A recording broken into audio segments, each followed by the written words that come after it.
Mambo vipi? Ni siku ya Jumanne tarehe 6 mwezi Mei mwaka 2025. Hii leo tunasubiri kubaini timu ya kwanza ambayo itafuzu fainali ya ligi ya mabingwa barani Ulaya msimu huu wa mwaka 2024-2025. Ni nusu fainali ya kwanza mkondo wa pili kati ya Inter na Barcelona. Inter itakuwa nyumbani katika uwanja San Siro. Wiki iliyopita tulishuhudia mechi ya kata na shoka ambapo iliisha sare ya 3-3. Ni timu iliyo na ushambulizi bora katika UEFA msimu huu dhidi ya timu ambayo imeonyesha ulinzi bora. Barcelona kufikia sasa wamecheka na wavu mara 40, wanakaribia rekodi ambao waliiweka wao wenyewe msimu wa mwaka 1999, msimu wa mwaka 2000 ambapo walicheka na wavu mara 45.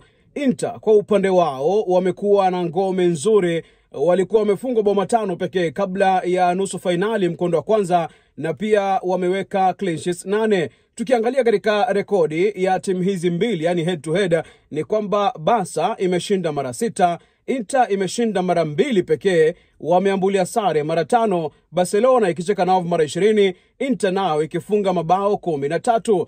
Kufikia sasa Barcelona wameshinda mechi 24 kati ya 30 walizocheza, kuonesha wamekuwa timu bora katika soka barani Ulaya. Hata hivyo haitakuwa rahisi kwa Barca kuitandika Inter nyumbani kwao, kwani hawajapoteza ndani ya mechi 15 wakiwa nyumbani, wakiwa wameshinda 12 kati ya hizo. Mara ya mwisho timu hizi mbili zilipatana katika awamu ya 4 bora ilikuwa msimu wa mwaka 2010 chini ya ukufunzi wa Jose Mourinho, ambapo Inter iliandikisha ushindi jumla wa mabao 3-2 na kufuzu fainali, ambapo aliibuka na ushindi wa taji la UEFA Champions League. Barcelona imenyakua UEFA mara 5, mwisho ikiwa mwaka 2015, na Inter imenyakua mara 3 pekee, mwisho ikiwa mwaka 2010. Hiyo kesho itakuwa ni zamu ya nusu fainali ya pili mkondo wa pili kati ya vigogo wa Ufaransa Paris Saint-Germain na wawakilishi wa Uingereza Arsenal, huko PSG ikiwa inaongoza 1-0. Tukizungumzia ligi kuu ya soka nchini England, jana kulikuwa na mechi moja, kinyang'anyiro cha kufuzu UEFA msimu ujao kinazidi kupamba moto. Nottingham Forest iliambulia sare ya bao 1-1 ugenini Selhurst Park dhidi ya Crystal Palace.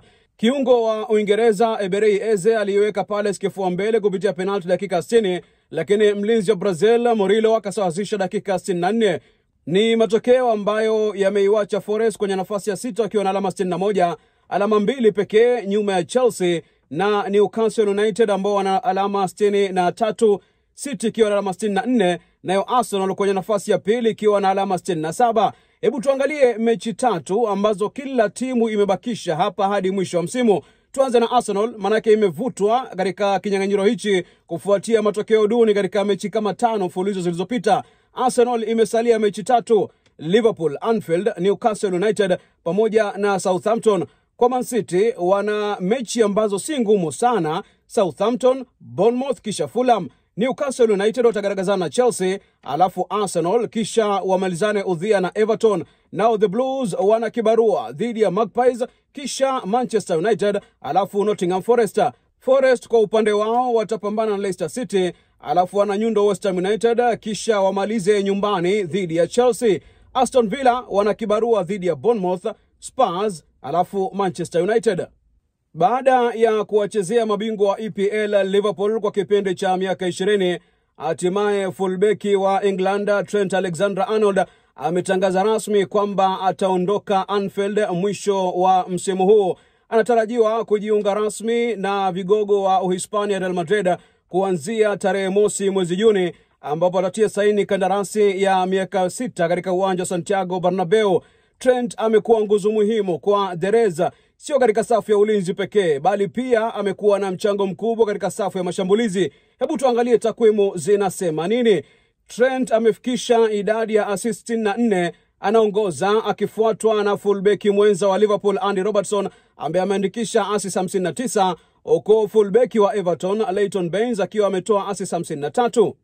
Tukiangalia takwimu za walinzi ambao wamehusika sana katika uzalishaji na ufungaji wa mabao, Leighton Baines anaongoza mabao 85, Trent Alexander-Arnold kwenye nafasi ya pili mabao 82, naye Andy Robertson katika nafasi ya tatu mabao 70. Kwa ujumla tukiangalia mchango wa Trent Alexander-Arnold hasa katika safu ya mashambulizi ni kwamba ametoa assist 4, ni wa 4 katika orodha hiyo, na nafasi ambazo amechangia ama kutengeneza ni 514, ni wa 4 vile vile kwenye orodha hiyo, na pasi ambazo moja kwa moja zinaenda kwenye sanduku la timu pinzani ametoa pasi 2602 na ni wa kwanza kwenye orodha hiyo. Mwisho kabisa crossi ambazo zimefaulu ametoa crossi 481 na ni wa kwanza katika orodha hiyo. Kiufupi ni kwamba Trent Alexander-Arnold katika mchango wake wa mashambulizi ni wachezaji wa 4 pekee kwenye historia hivi sasa EPL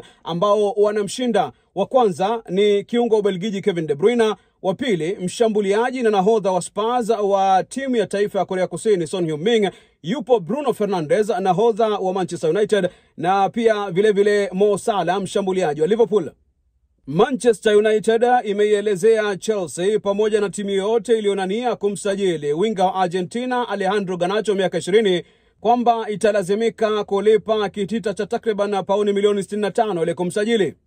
Everton na Wolves wanapanga kumsajili winga wa timu ya taifa Ivory Coast, mchezaji wa zamani wa Arsenal Nicolas Pepe miaka 29 ambaye mkataba wake unakamilika na Villarreal nchini Hispania. Winga wa Ujerumani Leroy Sané miaka 29 amebadilisha wakala. Kuna uwezekano mkubwa huenda akaondoka vigogo Ujerumani Bayern Munich ifikapo mwisho msimu huu. Kufuatia mchezo mzuri ambao ameonyesha msimu huu, Chelsea inapanga kumwekea mezani mkataba mpya kiungo wa Ecuador Moises Caicedo miaka 23 ili kusalia darajani. Lakini mchezaji ambaye anatarajiwa kuondoka Stamford Bridge ni mshambuliaji wa Ufaransa Christopher Nkunku miaka 27, ameshaieleza The Blues kwamba hataichezea msimu ujao. Kipa wa Uingereza Aaron Ramsdale miaka 26 ambaye timu yake Southampton imeshushwa daraja mwisho wa msimu huu anameziwa mate na klabu ya Manchester United pamoja na West Ham United. Nayo Aston Villa inapanga kumsajili kipa wa Ukraine Andriy Lunin miaka 26 kutoka Real Madrid iwapo kipa wa Argentina Emiliano Martinez miaka 32 ataondoka Villa Park. Arsenal na Manchester City wamemuulizia winga wa Brazil Rodrigo miaka 24 ambaye fununu zinaarifu kwamba huenda akaondoka Santiago Bernabeu mwisho wa msimu huu. Wanabunduki inasemekana kwamba wameipiku Chelsea katika usajili wa winga wa Uingereza Jamie Gittens miaka 20 ambaye amekuwa moto wa kutia mbali katika klabu ya Borussia Dortmund nchini Ujerumani. Kiungo Jorginho miaka 33 amekubali mkataba kujiunga na klabu ya Flamengo nchini Brazil akiwa anaondoka Emirates baada ya mkataba wake kukamilika msimu huu. Ujio wa Trent Alexander-Arnold katika klabu ya Real Madrid unahitimisha uchezaji wa fullbeki wa Uhispania Lucas Vazquez miaka 33 ambaye ameichezea Los Blancos tangu mwaka 2015. Duru zinaarifu kwamba Xabi Alonso ameshakubali mkataba kujiunga na Real Madrid ili kuiongoza kuanzia msimu ujao na kuchukua pahala pa kocha Carlo Ancelotti ambaye pia amekubali kujiunga na timu ya taifa ya Brazil. Na hatimaye Real Madrid wako tayari kusubiri hadi mwaka 2027 ili kumsajili mlinzi wa Ufaransa William Saliba miaka 24 kutoka klabu ya Arsenal. Hivi sasa wanabunduki wanajaribu kumshawishi mlinzi huyo ili aongeze mkataba kusalia katika timu hiyo. Mwisho makala leo.